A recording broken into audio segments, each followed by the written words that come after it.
የዛሬው የጦርነት ውሎም በታላቅ መርዶ ነው የጀመረው።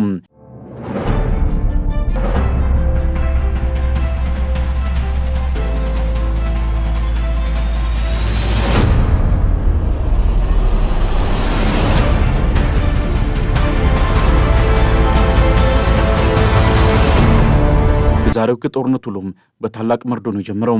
የኢራን እስላማዊ አብዮታዊ ዘብ ባወጣው መግለጫም የሀገሪቱ የስለላ ዘርፍ የበላይ አዛዥ የነበሩት ሜጀር ጀነራል ሰኢድ ማጂድ ካዴሚ በአሜሪካና በእስራኤል በታቀደና እጅግ ረቂቅ በሆነ ስልታዊ ጥቃት ተገድለዋል።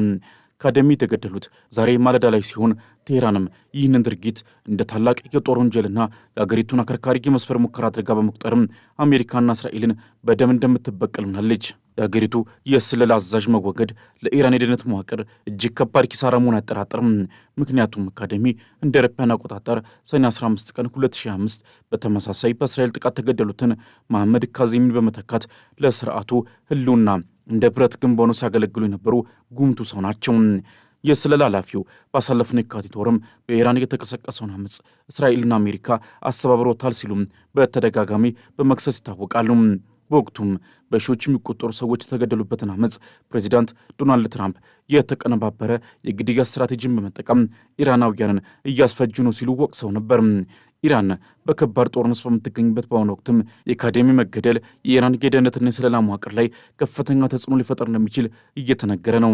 ይህ በእንዲህ እንዳለም የአሜሪካው ፕሬዚዳንት ዶናልድ ትራምፕ በድጋሚ የ48 ሰዓታትን ቀነ ገደብ ሰጥተዋል። ፕሬዚዳንቱ ከዚህ ቀደም አስቀምጠውት የነበረውን የ10 ቀናት የመጨረሻ ቀነ ገደብ እንደ አውሮፓውያን አቆጣጠር በሚያዝያ 6 ማለትም በዛሬው ዕለት ማብቃቱን ተከትሎም በድጋሚ ለ48 ሰዓታት ማሻገራቸው ታውቋል። ትራምፕም ኢራን የሆርሙዝ ወሽመጥ እንድትከፍት ለበርካታ ጊዜያት የተለያዩ ቀነ ገደቦችንና ማስጠንቀቂያዎችን ሲሰጡ ቆይተዋል። በአዲሱ ማስጠንቀቂያቸው ኢራን እስከ ማክሰኞ ድረስ መተላለፊያውን ለሰላማዊ የመርከቦች እንቅስቃሴ ክፍት የማታደርግ ከሆነ የኤሌክትሪክ መሠረተ ልማቶችንና ድልድዮችን እንደሚወድሙ አስጠንቀዋል። ፕሬዚዳንቱ ከፎክስ ኒውስ ጋር በነበራቸው ቆይታ በዛሬው ዕለትም ስምምነት ላይ ይደረሳል የሚል ተስፋ እንዳላቸው ቢጠቁሙም ስምምነቱም በፍጥነት ካልመጣ ግን በኢራን ያለውን ሁሉም ነገር እንደሚወድሙና ነዳጇንም እንደሚወስዱ ዝተዋል። ኢራንም ለትራምፕ ዛቻ በሰጠችው ምላሽም የፕሬዚዳንቱ ዛቻ የተለመደ መሆኑን በማጣጣል አሜሪካና እስራኤል ንጹሐንን ኢላማ ያደረጉ ጥቃታቸውን የሚቀጥሉ ከሆነም እስካሁን ያልታየን ከባድና መጠን ሰፊ የአጸፋ እርምጃ እንደምትወስድ በጽኑ አስጠንቅቃለች። ከዚህ ባለፈ ባለፉት 24 ሰዓት ውስጥ ብቻ 15 መርከቦች በሆርሙዝ የባህር ወሽመጥ ማለፋቸውን የኢራኑ የዜና ወኪል ፋርስ ኒውስ ዘግቧል። የመተላለፊያው እንቅስቃሴ ከጦርነቱ አስቀድሞ ከነበረው አንጻር ከ90 በመቶ በላይ መቀነሱ የሚታወቅ ነው። የኢራን ፕሬዚዳንት ቢሮ በበኩሉ በሆርሙዝ ወሽመጥ የሚያልፉ መርከቦችን የማለፊያ ክፍያ በማስከፈል በጦርነቱ ለደረሰው ውድመት በካሳ መልክ ለመዋል መታቀዱን መግለጹ ይታወሳል።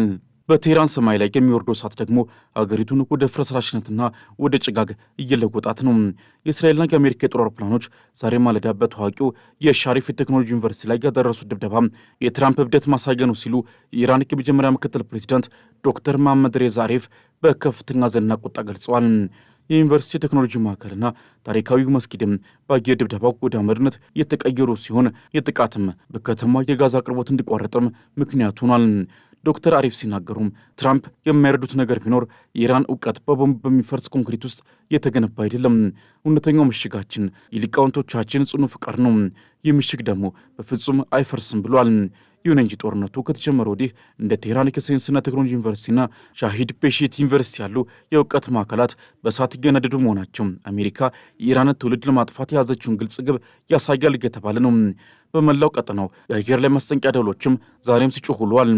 በቴህራን ግዛት በመኖሪያ መንደሮች ላይ በተሰነዘረ የአየር ድብደባም 13 ሰዎች የተገደሉ ሲሆን ከእነዚህም ውስጥም 6ቱ ገና ዓለምን ያላዩ ሕፃናት መሆናቸው የሰው ልጅን ሕሊና የሚፈታተን አሰቃቂ ክስተት ሆኗል።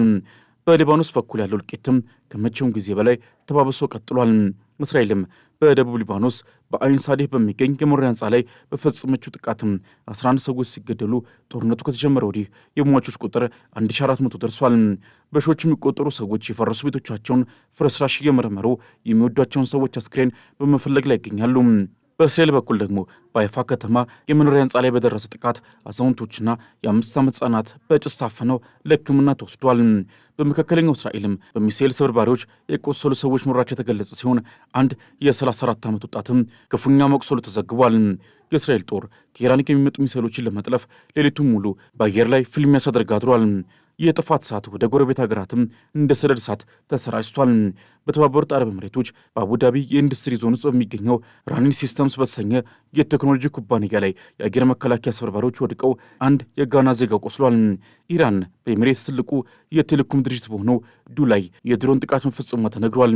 ኤምሬትስም እስካሁን 2191 ድሮኖችን 24 ክሩዝ ሚሳኤሎችንና 507 ባሊስቲክ ሚሳኤሎችን መታመጣሏን በመግለጽም የኢራን ጥቃት ምን ያህል ግዙፍና አውዳሚ እንደሆነ ለዓለም አሳይታለች።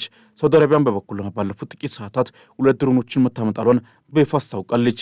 በመካከለኛው ምስራቅ የቀረው ሰላማዊ ሰማይ የለም። እያንዳንዱ ሀገር በአየር ላይ ጥቃት ተከቧል።